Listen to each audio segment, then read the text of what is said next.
Bueno, buenos días a todos los que vais a participar en este webinar, que para mí es un punto importante porque estamos volviendo a nuestros inicios. Dejamos de viajar por España, difundiendo todos los conocimientos que teníamos sobre las patologías que sufren los diferentes miembros de nuestro grupo, pero hoy con esta webinar y las futuras webinars que iremos dando, pues vamos a retomar una de las principales finalidades de nuestro grupo, que es difundir, difundir y difundir.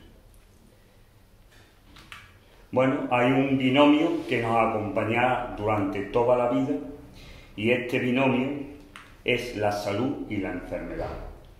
Hay muchas causas por las que podríamos estar en un extremo de este binomio, es decir, en la salud o en la enfermedad.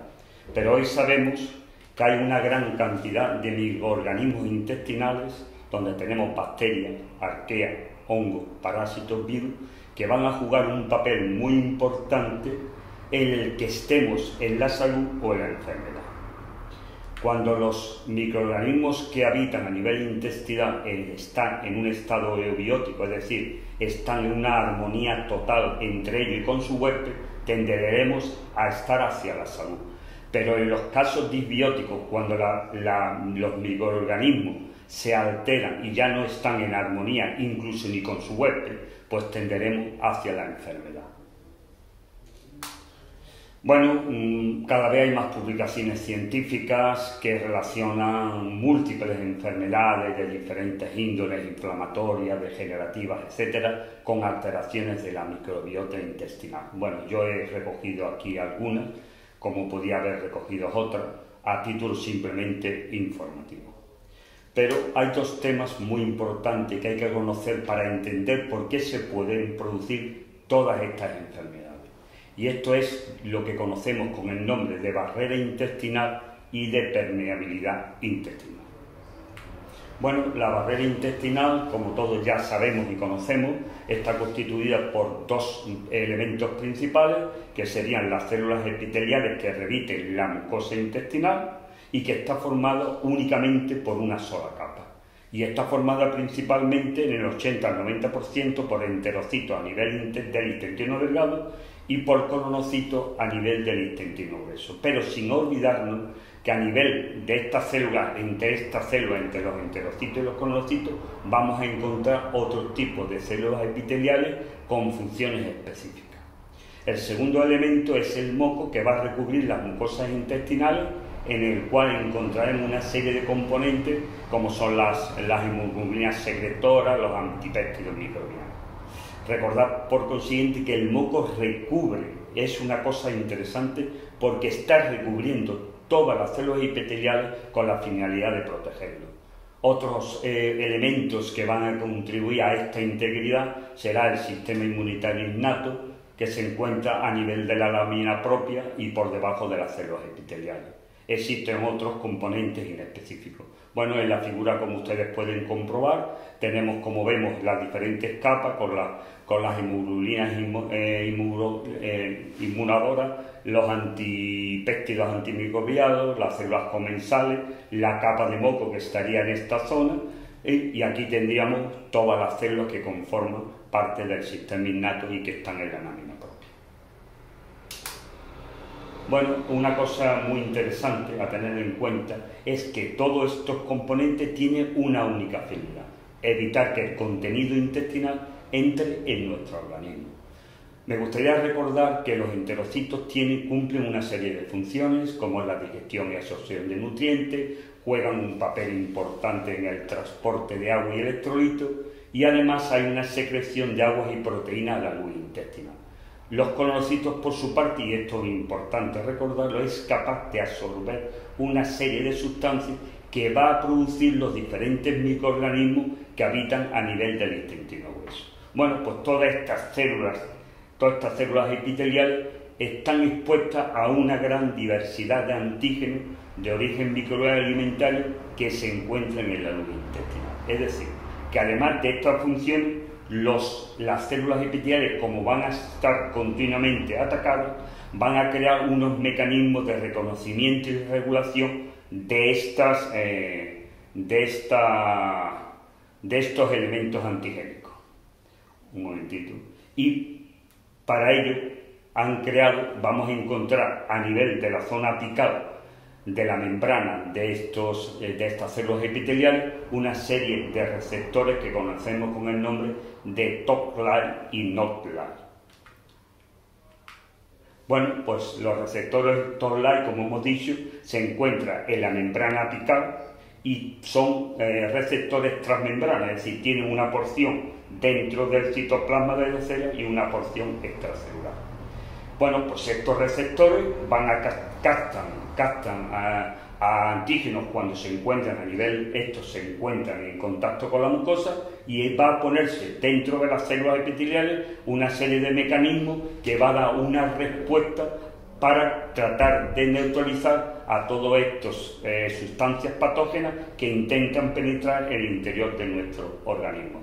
Hay que recordar que son receptores inespecíficos y con capacidad de identificar las moléculas comunes a los grandes grupos patógenos. Los NOT son otros receptores muy interesantes, pero son intracelulares. Estos ya no son, están completamente dentro de la célula. ¿Y qué pasa? Pues cuando algún elemento atraviesa y entra dentro del interior de la célula, digamos engañando o alterando por los TOC-like, son los NOT los que van a actuar para tratar de neutralizar a estos antígenos. Estos receptores, para que recordémoslos, pertenecen a un grupo mayor de receptores que se llama receptores de reconocimiento de patrones o PPRR, y que son estimulados por los PAM, que serían patrones moleculares del patógeno. Por consiguiente, las células epiteliales tienen dos receptores, uno extracelular y una porción intracelular, y otros que van a actuar en el interior, únicamente en el interior de la célula, que son los NOT. Bueno, pues entre las sustancias que producen los enterocitos, las células epiteliales para luchar contra estas bacterias, hongos, virus que penetran en nuestro organismo, van a producir una serie de péptidos antimicrobianos del tipo de las beta-defensivas. Bueno, hemos dicho que hay otra serie de células entre los enterocitos, hay otras células epiteliales con funciones específicas. Bueno, pues aquí yo les he recogido una imagen donde les muestro algunas de estas células, como son las células de Globet, que producen moco, las células enteroendocrinas, que van a producir una serie de hormonas. Y aquí ven ustedes que dentro de las células enteroendocrinas, somatostatina, gastrina, etcétera, que van a regular las diferentes etapas de nuestra digestión. Pero dentro de las células enteroendocrinas estarían las células de Kulczycki, que son las productoras de serotonina. Y hay que recordar que a nivel intestinal está el 80 al 90% de la serotonina que encontramos en un cuerpo humano. Bueno, pues aparte de ahí hay otras células, como las células de Panet, que están en las cristas de Lieberkühn y que tienen la finalidad de producir péptidos antimicrobianos. Pero me gustaría recordar también que hay lo que llamamos las células M, que son unas células, que aquí las tienen ustedes, son unas células epiteliales con unas características especiales, porque como pueden ver ustedes en la fotografía, que terminan con unas pequeñas pliegues, prácticamente no están cubiertas por ningún tipo de moco o muy escasamente. ¿Y qué misión tiene esta célula? Pues cuando se adhiere a su superficie algún antígeno luminal, lo va a meter en el interior de su célula por un mecanismo de fagocitosis o endocitosis. Lo va a llevar a la porción vasocelular, lo va a expulsar al exterior, donde hay unas células especiales. Vean ustedes aquí la gran invaginación que tiene esta célula, y en esa invaginación pues están los linfocitos y los macrófagos que van a captar estos antígenos sin ninguna transformación, es decir, tal como los captan, se los dan a estas células. A partir de aquí estas células los van a procesar y posteriormente los llevaríamos y lo presentaría a las células encargadas de responder a todo este mecanismo. Hay que recordar que las células M están en íntimo contacto con lo que conocemos con el nombre de placas de Peyer. Bueno, por último, están las células madre multipotentes, que aquí la tienen ustedes, estaría en la zona de las cristales de Verpuken, en íntima correlación con las células de Panel, y estas células madre producen otras células madre, pero además van a ser las encargadas de producir toda la estirpe de células epiteliales que yo he ido nombrando anteriormente. Es importante recordar que a pesar de hoy últimamente, en los últimos años, se han ido encontrando algunas otras células, como son las células de Bruce, Tooth o Cabellada, que parecen actuar como quimioreceptores de azúcares y en la homeostasis del metabolismo de la glucosa. Bueno, ahí les dejo algunas referencias sobre estas nuevas células que se conocen, como he dicho, con el nombre de Bruce o Tooth. En esta diapositiva he querido exponer un resumen de las 7 células que podemos encontrar a nivel epitelial y que se van a producir a partir de una célula única, que es la célula madre. Aquí he incluido unas nuevas células que se llaman células de copa, que aún no están bien conocidas. Luego 7 células podemos encontrar que se producen a partir del epitelio, de las células madres epiteliales. Bueno, aquí muy esquemáticamente, cómo una célula madre puede producir diferentes células epiteliales. Bueno, pues hay unas vías de señalización que se conoce con el nombre de Nos y Win, que van a activar a las células madre para que se pongan en funcionamiento. Después hay una serie de proteínas que están codificadas por diferentes genes, que son proteínas nucleares de transcripción, pero algunas al mismo tiempo que son de transcripción van a anular la acción de otras proteínas de transcripción. Por ejemplo, vean ustedes aquí que tenemos el ES1, que cuando actúa va a producir los enterocitos, pero al mismo tiempo para la acción de la ATOS1 para que en ese momento no se produzcan otros tipos de células, sino que sigamos el camino de los enterocitos. Cuando lo que actúa es el ATO1, entonces se van a producir una serie de las llamadas células epiteliales secretoras, donde tenemos Panel, Globé y células endocrinas. Bueno, pues a su vez, para que cada una de estas células podamos producir, necesitaremos otros transcriptores, otras proteínas de transcripción que dirigirán a partir del ATOS, pues que se produzca una célula u otra. Sobre la célula TUS, aún no están muy bien definidos cuáles son los mecanismos por los que se pueden producir estas células. Bueno, esto sería muy extenso, pero solamente recordar que hay unas vías de señalización y una serie de proteínas de características transcripcionales que van a determinar que se produzcan unas células epiteliales u otras. Bueno, el segundo componente del que hemos hablado es el moco. El moco es un gel keoloidal que recubre la superficie de las células epiteliales de las mucosas intestinales y tiene una doble misión: primero lubricar y luego proteger a las células epiteliales como si fuera una barrera física. ¿Y esto qué hace? Pues impedir que los antígenos alimentarios, los microorganismos luminares, las sustancias tóxicas se pongan en contacto con ellas, impidiendo una respuesta inmunitaria inadecuada. Bueno, hoy sabemos que el moco está producido por las células de Globé, como ahí abajo tienen ustedes dos figuras representativas. Podemos ver como las células de Globé en forma de copa, con una serie de vacuolas donde se encuentran unas sustancias que es el mucígeno. En la figura 2 se ve cómo estas mismas células están expulsando el mucígeno, se convierte en mucígeno, se mezcla con absorbe agua y entonces se forma el moco, el verdadero moco. Y hoy sabemos que el moco no es más que son glicoproteínas donde hay una gran cantidad de mucina, donde el MUC2 sería la porción más interesante y más importante del moco. Bueno, pues hemos dicho que este moco va a ser estimulado su producción por las llamadas arquemansias. Hoy existen dos arquemansias, la municipila y la glicanifila, pero la arquemansia municipila es la que realmente más se ha estudiado. Bueno, pero una característica muy importante de esta bacteria es que no solamente estimula la producción de moco, sino que además lo va a degradar, es decir, se lo va a comer, es su sustrato energético.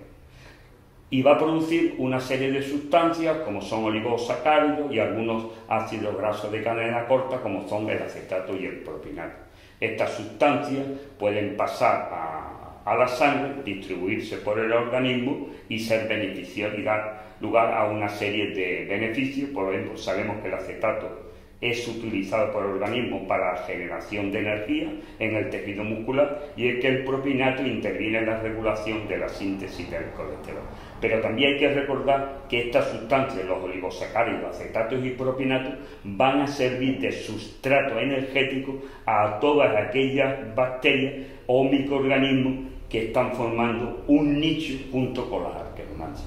Luego, si las Akkermansia disminuyen, es fácil entender que otras bacterias no tendrán los sustratos adecuados para desarrollarse adecuadamente. Bueno, la Akkermansia, aparte de esto, hace muchas más funciones, pero y aquí en esta diapositiva yo les he recogido cuáles son las funciones principales, pero no vamos a entrar en estos detalles porque tampoco es parte más exacta de esta charla. Bueno, pero el moco, hemos dicho que sirve para lubricar y forma una barrera que impide que el contenido intestinal se ponga con el contacto con la célula epitelial. Pero el moco tiene una función muy importante. Es decir, el moco también es capaz de mandar una serie de órdenes a unas células, que aquí tienen ustedes una mejor representación, que aquí están en verde, que son las células dendríticas. Ven ustedes que mandan unas prolongaciones hacia la zona del moco, pero que además, cuando atraviesa los espacios paracelulares, no altera su función. Bueno, pues esta célula se va a poner en contacto con el MUC2 y a partir de ahí se va a poner en marcha una serie de cascadas que va a producir que se dé una respuesta adecuada para que a nivel intestinal, por medio de una citosina antiinflamatoria, podamos controlar la inflamación que se está produciendo. Pues vemos por consiguiente cómo el moco, y junto con el moco ya no solamente tiene una función de barrera, sino que además tiene una función francamente inmunomoduladora. Bueno, aquí estarían los mecanismos íntimos, es decir, el MUC2 sería captado por las células dendríticas y los glicanos asociados con el MUC2 imprime propiedades antiinflamatorias a estas células al ensamblar un complejo receptor que ven ustedes ahí con un nombre muy largo, que sería lo que pusiera en marcha todos los mecanismos necesarios para producir una serie de citoquinas o citocinas antiinflamatorias. Bueno, en el moco, y ahora vamos a entrar en una parte bastante interesante, en el moco existen dos capas, una capa externa llamada agitada y una capa interna llamada glicocal. Bueno, pues a nivel de la capa externa vamos a encontrar una serie de sustancias muy beneficiosas para la defensa de nuestro organismo, que conocemos con el nombre de células plasmáticas, que va a producir que se encuentra a nivel de la lámina propia y va a dar lugar a producir lo que llamamos con el nombre de las inmunoglobulinas secretoras. Y vamos a encontrar dos inmunoglobulinas, una que es la principal, que es la inmunoglobulina A secretora, y en menor proporción la IgM secretora. Bueno, pues en la siguiente diapositiva vemos los mecanismos por los que la IgA se produce por las células plasmáticas. Bueno, una vez que se produce a nivel plasmático, son expulsadas al exterior en forma dimérica, es decir, estaría formado por dos IgA monoméricas unidos por una molécula de unión que conocemos con el nombre de cadena G.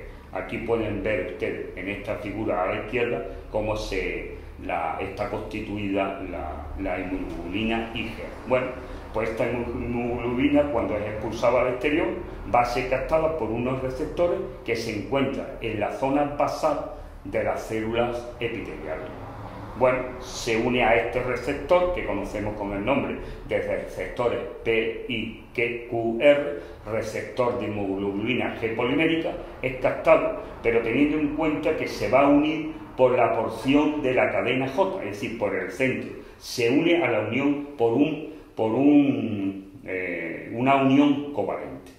Bueno, esto una vez unido se entra dentro de la célula y posteriormente es expulsada al exterior, donde una porción, la porción intracelular de esta célula, de este receptor, queda dentro de la célula y la otra porción forma con la IgA un complejo que además esa porción secretora protege a la inmunoglobulina A de la acción de las proteasas que hay a nivel de la luz intestinal.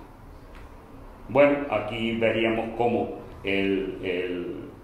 la IgA, cuando se une al polímero, al receptor, entra dentro de la célula por mecanismo de endocitosis, después es transportado desde la zona basal a la zona apical mediante los fenómenos de transitosis, y una vez que llega arriba del todo es expulsado al exterior por mecanismos de exocitosis. Bueno, pues la característica principal de esta inmunoglobulina es lo que hace es rodear y atrapar a una serie de elementos que lo que hace es neutralizarlos para que no pueda penetrar en el interior del organismo, y una vez que están neutralizados o adheridos a las proteínas, a la inmunoglobulina IgA secretoria, van a ser expulsados al exterior por los movimientos intestinales. Bueno, aquí le pongo un resumen: neutraliza receptores virales y bacterianos, neutralizan toxinas, inhiben la absorción de antígenos alérgicos y inhiben la acción de inflamatoria de anticuerpos IgG-LG. Bueno, pero tengo que recordarles a ustedes que aparte de la IgA también está la IgM, que también la vamos a encontrar en la luz intestinal. Los mecanismos de formación son muy parecidos a los de la IgM, solamente que la IgM tiene una estructura, está formada por 5 moléculas monoméricas, mientras que la IgM estaba producida solamente por 2. Va a ser expulsada al exterior, se va a unir a los receptores como pasa con la IgA, pero con una diferencia fundamental. Aquí no hay una unión covalente, y entonces, además, ¿y esto qué pasa con él?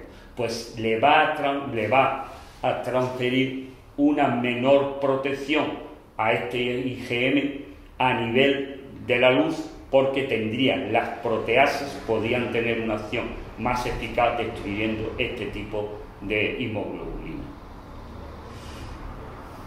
Pero a nivel intestinal también podemos encontrar IgG, es decir, que aparte de las IgA, MA y M, que son secretoras, también producimos IgG. La IgG va a proceder de la circulación sistémica.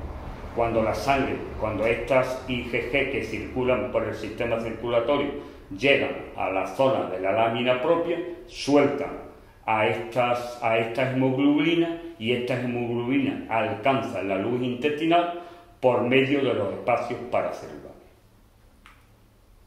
Bueno, como vemos, estas hemoglobulinas van a formar una barrera muy interesante que va a impedir que los diferentes antígenos luminales puedan penetrar hacia el interior de nuestro organismo. Pero a nivel de este moco hay otras sustancias muy interesantes, que son una serie de péptidos antimicrobianos que van a producir las células de Paneth, que aquí las tengo indicadas. Bueno, pues esta célula de Paneth va a producir una serie de sustancias que van a tratar de controlar a todas aquellas bacterias y microorganismos que tratan de penetrar en nuestro organismo. Y esos son las lisocinas, las defensinas y las fosfolipasas A2 secretoras. Bueno, pues aquí tendríamos una lisocima. ¿Y qué hace esta lisocima cuando es expulsada a nivel del moco?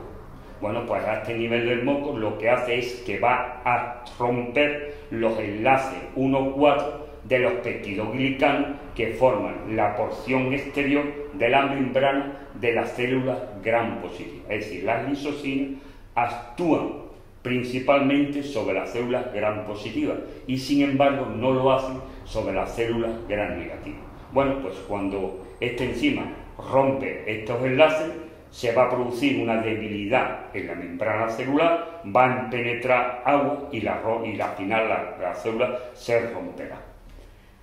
Vean ustedes en la figura de la izquierda cómo en las células gram positivas hay una gran cantidad de peptidoglucanos. Sin embargo, en las células gram negativas lo que encontramos inicialmente son los lipopolisacáridos. Y hay por debajo de ellos una capa muy pequeña de peptidoglucanos. Bueno, pues los LPS van a impedir que las lisocinas puedan actuar sobre los peptidoglucanos que tienen las células gram negativas. Por lo cual, en resumen, decimos que las lisocinas romperán determinadas uniones, va a entrar agua y va a romper la célula, pero únicamente actúa sobre las células gram positivas y mínimamente o nada sobre las células gram negativas. Bueno, pues el otro gran componente que vamos a encontrar son las alfa-defensinas. Y estas enzimas sí van a actuar cuando están a nivel del lumen sobre bacterias gram positivas, gram negativas, incluso sobre virus y otros microorganismos. Y ven ustedes que el mecanismo de acción va a ser completamente diferente. Aquí estas defensinas se van a unir por una atracción electromagnética con la capa externa de las células y se va a interiorizar en esta membrana formando una serie de poros, como podemos contemplar aquí en la figura. Por ese poro va a entrar agua y se va a producir una lisis de la célula por un choque osmótico. Y como ya he dicho antes, actúa sobre bacterias gram positivas, gram negativas, virus y hongos. Y por último, el tercer componente que produce la célula de Paneth son las llamadas fosfolipasas A2 secretoras, que va a actuar sobre la estructura de los fosfolípidos, rompiéndolo, haciendo que la membrana pierda su poder y entre agua. Pero aquí lo que llama la atención es que estas fosfolipasas tienen una predicción por dos bacterias, que son la Salmonella typhimurium y la Listeria monocytogenes, a las cuales destruye, como siempre, por un mecanismo de lisis, al penetrar el agua por la zona de la membrana que queda alterada por la acción de esta enzima. Bueno, pero a nivel del moco existen otras cosas muy interesantes, y a nivel de la capa externa del moco están las células comensales, es decir, las células comensales van a colonizar la capa externa del moco y ahí van a formar una barrera. ¿Y para qué sirve esa barrera? Para impedir que las bacterias patógenas o microorganismos patógenos puedan penetrar en el interior del moco y llegar a ponerse en contacto con las células epiteliales. Pero es que además esta cadena o esta invasión de los comensales a nivel del moco externo, pues nos va a ayudar en los procesos de digestión y absorción de nutrientes. En realidad, todas estas células comensales tienen también un papel en la regulación del sistema inmunitario. Como vemos, hasta ahora hay una serie de elementos muy interesantes que intentan por todos los medios que los contenidos a nivel del lumen nunca se pongan en contacto con el interior de nuestro organismo.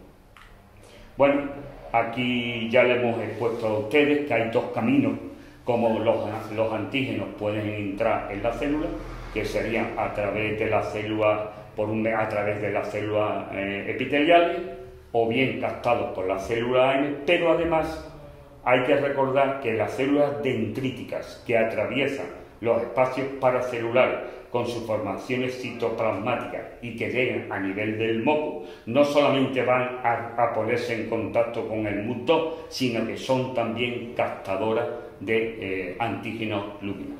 Estos serían las tres vías por las que las células, los antígenos, bacterias, hongos, podían penetrar en el interior de nuestro organismo. Una vez que atraviesan estas barreras, pues aparecerá una serie de elementos que tratarán de parar la entrada de estos diferentes antígenos. Bueno, hay un segundo componente bacteriano muy importante, que son los Fecalibacterium plasmicii, y género Roseburia, Eubacterium, incluso algunos Clostridium, que juegan un papel muy importante porque van a producir los ácidos grasos de cadena corta, y entre ellos principalmente el butírico. Hoy sabemos que el ácido butírico es el alimento fundamental de las células epiteliales, pero sobre todo de los colonocitos. Si no existe ácido butírico, pues los colonocitos no tendrán el sustrato energético adecuado, con lo cual se deteriorarán y la mucosa y las células epiteliales que componen el epitelio colónico se estropearán y presentarán zonas donde estarán en contacto íntimo pues con una serie de antígenos bacterianos. Pero si el ácido butírico es el alimento fundamental y necesario de las células colónicas, no hay que olvidar que el ácido butírico tiene propiedades antiinflamatorias muy importantes sobre las mucosas intestinales, y esto lo lleva a cabo por diferentes caminos, mediante la inhibición de la activación del factor de transcripción NFKB, mediante la inhibición del interferón gamma por un aumento del PPAR gamma. Bueno, pues ya dos funciones importantes de las bacterias productoras de ácido butírico: alimentan a los colonocitos, y por otra parte el ácido butírico tiene una serie de propiedades antiinflamatorias. Pero un tema muy interesante es la forma como los ácidos grasos de cadena corta pueden penetrar dentro del interior de la célula de los colonocitos, como puede entrar para servir como sustrato principal de esta célula, aunque una porción del ácido butírico también pasará a la sangre, donde llevará en diferentes organismos pues propiedades antiinflamatorias. Bueno, pues cuando el butírico está sin disociar, es soluble en lípidos, y en este caso se absorbe por difusión pasiva o por intercambio con el bicarbonato. Pero el problema del ácido butírico es un ácido débil, y entonces generalmente está en forma iónica, y cuando el ácido butírico está en forma iónica no puede penetrar en el interior de los enterocitos. Entonces las células colónicas tienen unos receptores que son transportadores de membrana que van a introducir el ácido butírico en el interior de las células. Pero hay algo más. Las células colónicas tienen un receptor que se llama GPR109A, que tiene la propiedad de captar a la niacina acoplada a proteína. Pero aunque tiene menos afinidad por el ácido butírico, cuando este ácido butírico está a nivel del lumen en grandes cantidades, ¿qué pasa? Porque este receptor lo va a captar.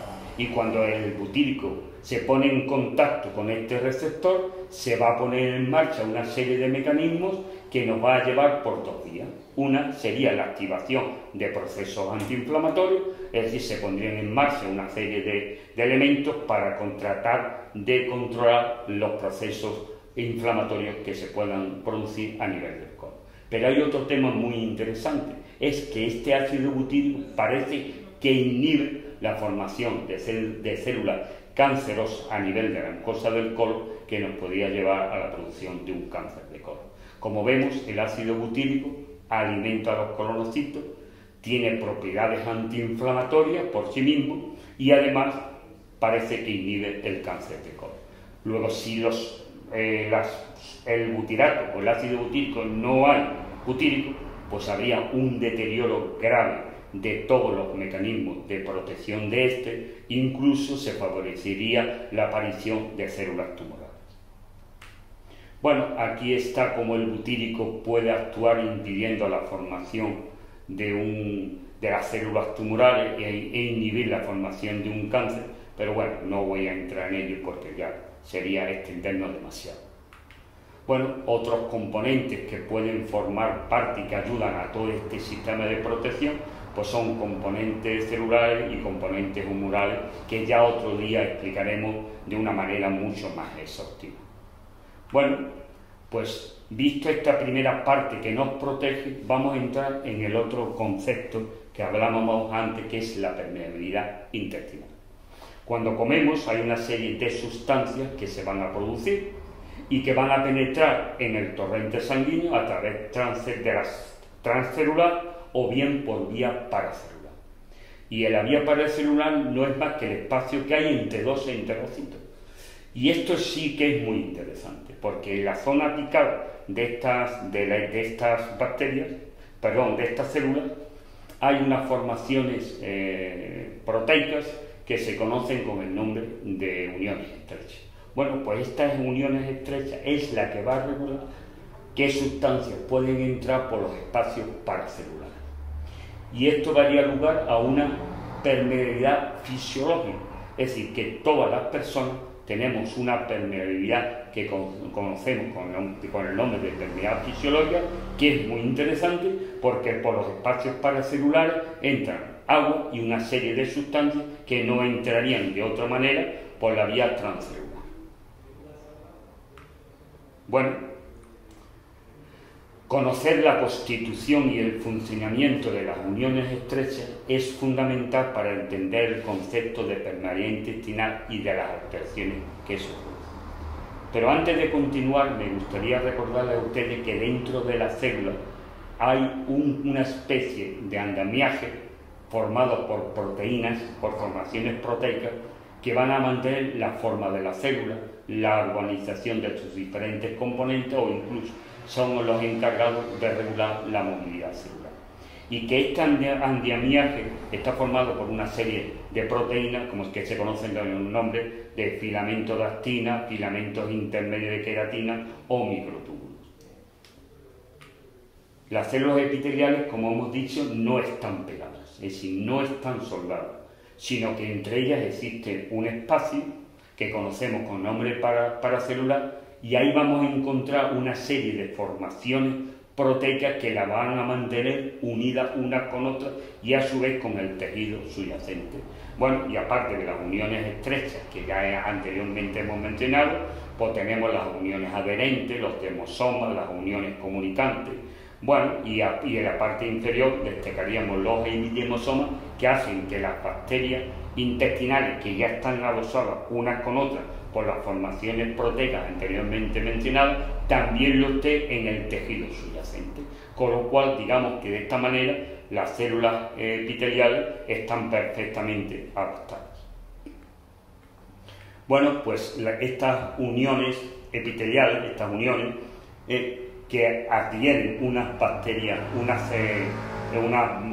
células intestinales con otras, como hemos dicho, quitando las uniones estrechas, se dividen en dos tipos. Unas que hacen de anclaje, que serían las uniones adherentes, los demosomas y los hemidemosomas, pero hay otras que son de carácter comunicante. En la figura 4 ustedes pueden ver unas formaciones de forma tubular que va a permitir que sustancias de una célula epitelial puedan pasar a otro sin pasar por el espacio paracelular.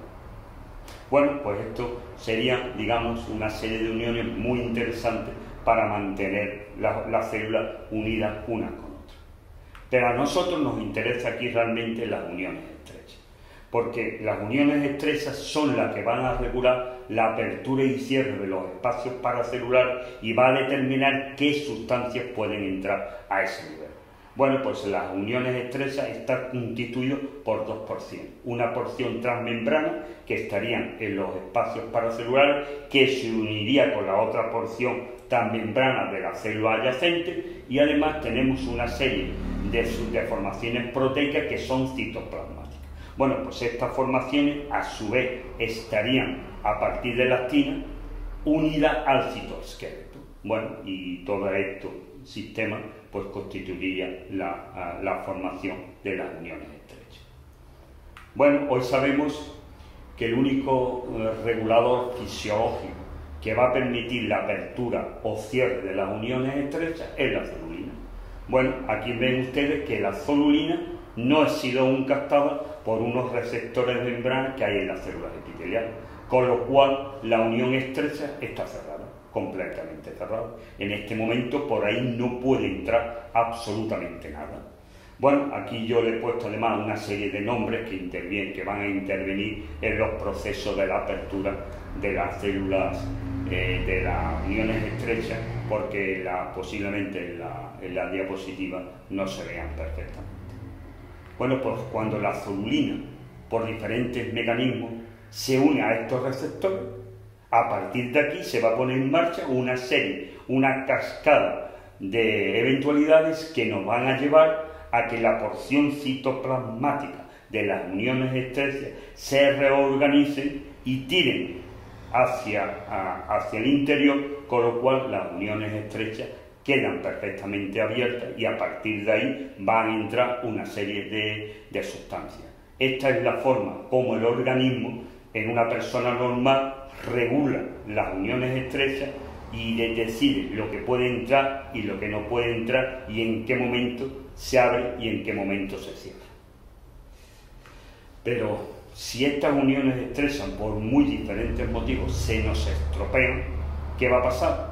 Porque en primer lugar va a haber un aumento de zonulina intestinal y estas uniones estrechas ya no se van a poder cerrar, van a permanecer totalmente abiertas y cuando permanecen totalmente abiertas es muy fácil de entender que todo el contenido del lumen va a empezar a entrar al interior de nuestro organismo y esto se conoce con el nombre de intestino roto o agujereado y este paso continuado de sustancias al torrente sanguíneo va a poner en marcha una serie de mecanismos que tratan de controlar a esta entrada exagerada de sustancias del mundo. Habrá un aumento de la carga tóxica hepática, el hígado tendrá que procesar muchas más sustancias tóxicas y esto, como veremos, pueden producir alteraciones a nivel hepático. Pero por su parte también va a haber un aumento de la carga antigénica, van a entrar bacterias, virus, hongos. Y esto va a hacer que nuestro sistema inmunitario se ponga en marcha y esté trabajando continuamente para tratar de controlar todas estas bacterias que están entrando a nivel de nuestro organismo. En parte lo que entra a nivel a nivel de la sangre, dependerá del contexto antibiótico de cada paciente. Bueno, pues hoy sabemos que el aumento de la zonulina puede ser un biomarcador, según los estudios del profesor Alessio Fasano, culpable de las enfermedades autoinmunitarias, de enfermedades del sistema nervioso y de cáncer. Tengo que decir que en las diapositivas anteriores hay unos trabajos muy bonitos del profesor Fasano, que no es un pediatra, es un gastroenterólogo pediatra americano, que es el que más ha estudiado sobre el aumento de la permeabilidad intestinal y sobre la zonulina. Y él dice que a partir de aquí, de estas alteraciones, se pueden producir una serie de enfermedades. Bueno, si hay una endotoxemia tóxica y pasan muchas sustancias tóxicas a nivel intestinal, es fácil entender que habrá una sobrecarga hepática y llegará un momento que el hígado no pueda ser capaz de detoxificar adecuadamente todas las sustancias que llegan. Llegan muchas sustancias tóxicas que actúan sobre los hepatocitos, produciendo una cierta hepatocidad. Y a partir de aquí se pueden producir otras enfermedades, como son la esteosis hepática no alcohólica, que su evolución nos puede llevar a una cirrosis hepática, incluso que en las etapas finales a un cáncer hepático. Pero el aumento de la carga antigénica, que es el otro componente que va a penetrar a través de las aperturas, va a producir una serie de alteraciones alérgicas, donde la hipersensibilidad tipo 1 mediada por la IgG quizás sea el componente más importante. Y estas alteraciones de la hipersensibilidad pues van a dar lugar a una serie de lesiones a nivel de la piel, a nivel del tracto gastrointestinal e incluso a nivel del aparato respiratorio. Pero es que además este aumento de carga antigénica va a producir algo muy interesante de conocer, que es un proceso inflamatorio crónico sistémico de bajo grado, Es decir, no nos mata, pero poco a poco va alterando nuestro organismo. Y esta inflamación crónica se puede expresar en forma de un síndrome metabólico, donde parece ser que hay una tendencia a la obesidad, una resistencia a la insulina y una predisposición a la diabetes tipo 2. Pero es que además también podemos tener procesos inflamatorios cerebrales. Y aquí me gustaría recordar, porque muchas veces no nos recordamos, aparecen los famosos LPS, las famosas lipopolisacáridos que se encuentran a nivel de la membrana de las células gram negativas. Bueno, y estos LPS pueden producir procesos de neuroinflamación que van a dar lugar a muchos signos que tienen los niños autistas, pueden conducirnos a una depresión y una ansiedad. Y me gustaría recordar aquí que cuando estudiamos la microbiota de los niños autistas vamos a encontrar una gran cantidad de bacterias portadoras de LPS. Y cuando estas bacterias mueren, estos LPS pasan a la sangre, son capaces de atravesar la barrera hematoencefálica y producir neuroinflamación en los niños autistas. Bueno, además se produce una serie de enfermedades degenerativas crónicas del sistema nervioso, Alzheimer, esclerosis múltiple, Parkinson, entidades en las cuales, bueno, pues yo personalmente, hoy día estoy muy interesado. Bueno, el tercer grupo de alteraciones que produce esta carga antigénica son las enfermedades autoinmunitarias, muy bien explicadas por el profesor Alessio Fasano en sus múltiples trabajos. Yo he recogido aquí una serie de enfermedades autoinmunitarias.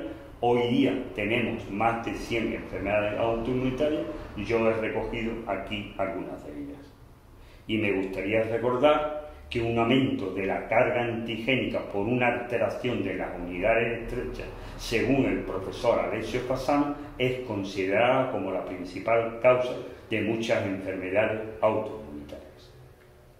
Bueno, y si poco a poco nuestro sistema inmunitario se va agotando de tanto trabajar, pues aparecerá una serie de cánceres, entre los que el profesor Alessio Fasano pregonizan, como el cáncer de mama, cáncer pancreático, cáncer ovárico, adenocarcinoma pulmonar o cáncer cerebral del tipo de los gliomas.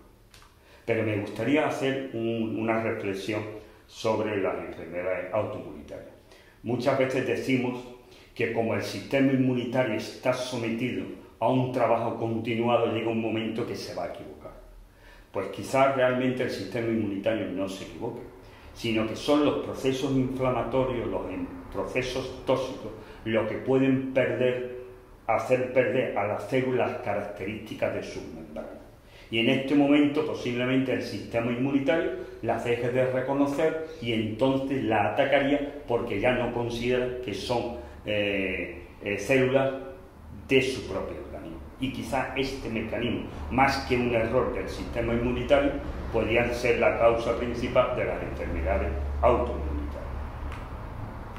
Bueno, pero no me gustaría terminar esta charla, que me quedan 3 o 4 minutos para terminarla, para ir en tiempo, si no pongo una serie de diapositivas donde vamos a estudiar los microorganismos que hemos encontrado en un paciente a los que le hemos hecho un estudio metagenómico de su sangre. Es decir, hemos cogido una muestra de sangre y hemos estudiado qué microorganismo puede haber a este nivel. Esto es fácilmente entender si vemos esta primera diapositiva, que esto no es una microbiota intestinal, porque el 99% es ADN humano y solamente un 3% corresponde a otros tipos de ADN, donde estarían incluidos los ADN de los microorganismos que se encuentran en este momento en la sangre de este paciente. Bueno, pues vean ustedes que en este paciente hemos encontrado una gran cantidad de filos. Firmicutes, Bacteroidetes, Protobacterias, Actinobacterias, Fusobacterias, Verrucomycosis, que serían los filos más importantes que encontramos a nivel intestinal. Pero es que además aquí tienen ustedes otros filos y aquí, aunque no se puede ver muy bien, muchos más filos. Es decir, que a nivel de la sangre vamos a encontrar una gran cantidad de filos, como encontramos en los pacientes en los que le estudiamos, le hacemos un estudio metagenómico de la sepsis. Pero vean ustedes que si nosotros ahora queremos profundizar en el filo Firmicutes, vean ustedes la cantidad de células, de bacterias que encontramos. Si queremos profundizar en algunos géneros del género Firmicutes, vean ustedes todos los Clostridium que este paciente tenía. O ven ustedes todos los lactobacillus que este paciente tenía. Y si cogemos el filo de las proteobacterias, donde están comúnmente las bacterias con mayor potencial patógeno y donde se encuentran bacterias gram negativas que tienen una gran cantidad de LPS, ven ustedes que este paciente tiene Legionella, tiene Helicobacter, de esta protobacteria, ven ustedes la cantidad de bacterias que hay. Pero si profundizamos y cogemos algunos grupos dentro de las proteobacterias y vamos buscando algunos géneros, vean ustedes que tenemos hasta bacterias de sulfovibrio que, si no recuerdo mal, son productoras de sulfuro de hidrógeno. Y además tienen arqueas y además tienen virus. Con esto quiero decir, y he puesto esta diapositiva, porque todavía hay muchos colegas que piensan que el aumento de la permeabilidad intestinal no tiene la importancia que muchos otros especialistas ya le están dando. Y si todas estas bacterias y todos estos microorganismos son capaces de entrar en la sangre por un aumento de la permeabilidad intestinal, es fácil que sustancias tóxicas y restos alimenticios e incluso pesticidas, glicofosfatos y todas las sustancias que ustedes se pueden imaginar pueden penetrar en la sangre de los pacientes.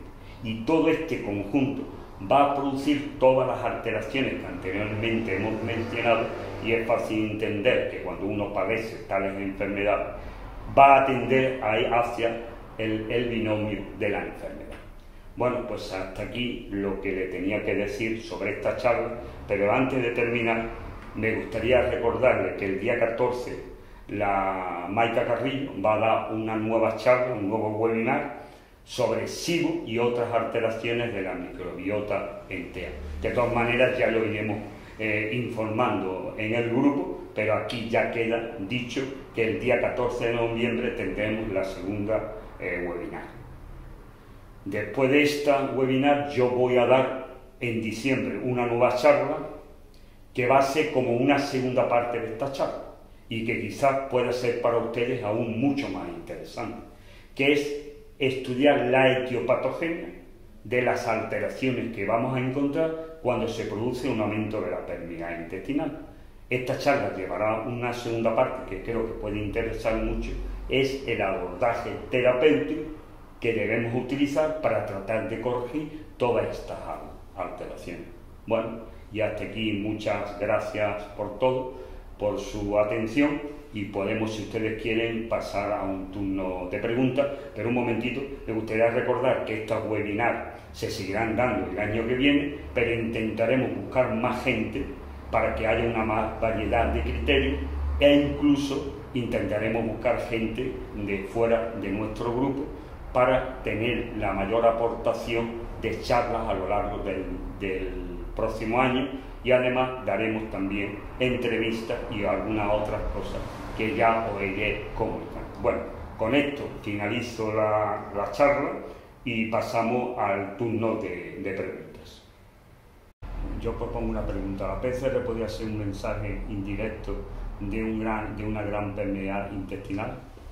Bueno, pues depende de lo que encontremos, ¿eh? Si hacemos una PCR y encontramos una serie de bacterias en cantidades normales, no tiene por qué tener un aumento de la permeabilidad intestinal. Es decir, cuando nosotros estudiamos la microbiota, lo que nos puede orientar hacia la posibilidad de que haya un aumento de la permeabilidad intestinal es la falta de algunas bacterias, como son el género Akkermansia, las bacterias productoras de ácido butírico, y además otras bacterias que se asocian a este grupo. Por ejemplo, hoy sabemos que existen una serie de bacterias que comen moco. Si yo tengo poco moco porque tengo un número de bacterias de Akkermansia muy bajo y encima tengo muy alto las bacterias que además degradan el moco, es fácil entender que podemos estar ante la existencia de una permeabilidad intestinal, y si no tengo bacterias productoras de ácido butírico y además no tengo productoras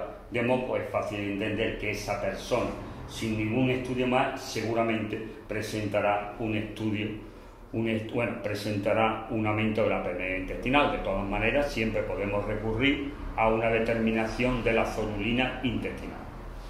Bueno, pues ¿cómo alimentamos la Akkermansia? Aunque nos estamos adelantando a las charlas anteriores, tengo que decir que ya hay un primer probiótico en los Estados Unidos que no es propiamente, que no lleva solamente Akkermansia, sino que lleva otros productos más, otros tipos de bacterias más, que es un probiótico que podemos llamar clínico porque ha nacido para tratar la diabetes tipo 2, pero que por su composición podíamos tomarlo para aumentar las Akkermansia. Pero como este probiótico de momento es muy difícil de conseguir, ¿cómo podemos aumentar las Akkermansia? Pues muy fácil, con una dieta rica en ácidos grasos de omegas 3, con alimentos omegas 3, como pueden ser los pescados azules, como pueden ser un aceite de linaza, como pueden ser determinados frutos secos. Pero es que además la Akkermansia también la podríamos utilizar, también puede aumentarlo cuando utilizamos determinados tipos de fibras.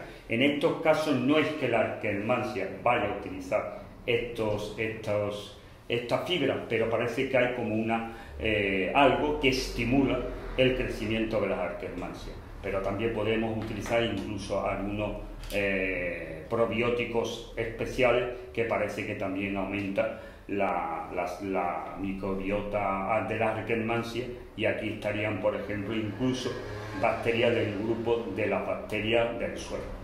Y esto sería algunos de los mecanismos que podríamos utilizar, aunque yo, como ya os he dicho, el próximo día, en la próxima charla, esto lo vamos a poner de una manera mucho más extensa. Pero de momento, los ácidos, los omegas 3, los polifenoles, también sería otro tema muy interesante. Hoy sabemos, por ejemplo, que el extracto de granada, el extracto de orégano, incluso el resveratrol, podían ser polifenoles que también nos podían ayudar a aumentar las Akkermansia. ¿Cómo evitar la permeabilidad? Una pregunta muy interesante. Bueno, pues yo diría que desgraciadamente estamos en un mundo muy difícil. Nos están llegando contaminantes por vía aérea, por vía digestiva en los alimentos, y tratar de mantener un intestino sano es muy difícil. Pero sí podemos intentar acercarnos todo lo posible a los estados probióticos. Yo no he encontrado todavía nadie que tenga una microbiota intestinal que yo pueda decir que se está acercando a un grupo, a un tipo de microbiota eubiótica. Por consiguiente, para no tener permeabilidad intestinal, hay que tener una microbiota lo más sana posible. ¿Y esto cómo se consigue? Pues cambiando los hábitos de vida, intentando no tener estrés, estar alejado de sustancias tóxicas, comer los alimentos ecológicos, comer carnes de pastos. Pero claro, todas estas cosas a veces no son posibles, porque si comiéramos todo fuera ecológico y todo fuera de pastos, posiblemente no podríamos abastecer a todas las personas que hoy viven en nuestro mundo. Por consiguiente, intentar hábitos saludables, reducir el estrés, hacer deporte, comer lo más sano posible y variado. Es decir, no es bueno, es decir, pues a mí me gusta mucho la carne y como carne. No, se puede comer carne, pescado, proteínas vegetales, proteínas de origen vegetal y mucha fruta y mucha verdura. Esto sería una dieta lo más ideal posible para tener una salud. Pero vuelvo a repetir, desgraciadamente nuestros alimentos llevan muchos contaminantes y llevan muchas sustancias, y por favor, huir. Hoy día no se puede comer productos procesados. Llevan demasiados aditivos y algunos de estos aditivos está demostrado que no son nada buenos. Bueno, pues esto serían algunas de las medidas que podríamos utilizar para intentar no tener un aumento de la permeabilidad intestinal.